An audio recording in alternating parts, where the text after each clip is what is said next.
Hi everyone. A little while ago, one of my subscribers wrote in and had a question about art careers. He said he was going through a bit of a studying crisis, wanting to know if going through art or digital art is a good choice, and wanted to know how it's been for me. Wanted to know about whether or not I can pay the bills. And these are really this is a really big question. It's a really big question. It's a good one. Um, and I tell you, as soon as as soon as you ask me a question like that, um, all of this comes to mind. So these are all the things that I would like to talk about. It's obviously a huge question, and so I guess I'll just zip all of these and begin. So when you're, I guess if you want to go for an art career, okay, let's say there's two ends of the spectrum. I won't say it's one or the other because there's smaller companies, but if you want to get into, say, the big leagues, that means you want to work for movies and television. And I have actually worked I've worked on commercials. I've worked on a few movies. There's my IMDb link, which is in my profile. You can see what kind of crap I've worked on. I worked visual effects about 5 years, and I'd say that I got into visual effects right when it was kind of the heyday of CG visual effects. When this is basically at a time when The Mask and Jurassic Park were kind of big things. And yeah, I went to a college, like a 9 year college. And so I had this dream of going into one of these, going into the big leagues. And I'd seen the making of documentaries, which are all amazing and beautiful. And you see all these guys hard at work at these cool computers, and they're pushing wireframes around, and they're doing rendering tests, and it all looks really cool. And and there's the art books, right? Sometimes when you see you see a movie and they release an art book of all the concept art in the movie, and it looks really cool. And again, in those making of documentaries, you see these playground workspaces because there's places where there's they're artists there, so they gotta have cool things. They got a pinball machine and pool tables and foosball tables, and it all looks really cool. It's all that's the thing about working in the visual effects industry, is that the actual studio doesn't look like your usual boiler room with all the cubicles and whatnot. So anyway, that was what I went into. I had the dream of working in visual effects, and gradually, I wanted to find this one company. I wanted to find like a really good company, like maybe Pixar or Disney or whatever, and just work there until I was like old and gray. And and basically, just sit there, work there, gradually climb the ranks, gradually climb my way up the corporate ladder, and get promotions and that kind of thing, and just have a grand old time, and then be able to retire, being a famous guy, having worked there, blah blah blah. So anyway, the reality of it though is, you know, as soon as I got into visual effects, one major thing is deadlines and crunch. And sorry, here I'll just show that little thing that I'm looking at. So anyway, there's the first thing that you deal with is deadlines and crunch, and that means every time. Here's what happens: that in visual effects, you have a client. The client would be, like someone like Miramax, or they might be Alliance Atlantis or whatever. They've got a script. They don't need you to work on the script. They don't need you to work on the story. All they want are visual effects. All they want you to do is, they need the laser blast to fly out of the laser pistol. They need a set extension, so they have like a little, I don't know, they got like a little tiny set, like a little stage and a sound stage or whatnot, and we need to extend the walls or something like that. So they have a very specific thing that they need, and they need it now.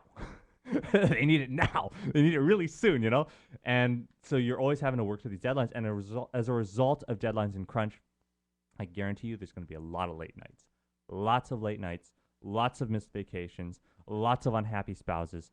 That is the way it is. There's always going to be deadlines and crunch, no matter how good the place is. It's always like that, and it's really stupid. But that's one thing that I didn't like about working in the big leagues. The other thing is, hang on, there's no direction.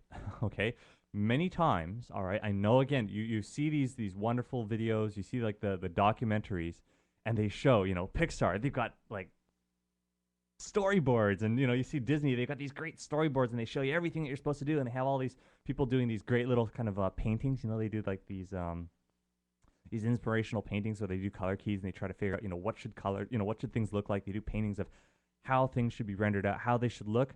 And when I got into visual effects, for movies and that kind of thing, there were no storyboards, none. Like I tell you, I think it really depends on where you work. If you work in Toronto, okay, my 5 years of experience in Toronto working at a couple of companies, we had no storyboards. It was really bad. It was like we didn't know what we were supposed to do. And what you get is you get clients who are kind of like this. They're like, could you move it like a couple of pixels over to the right?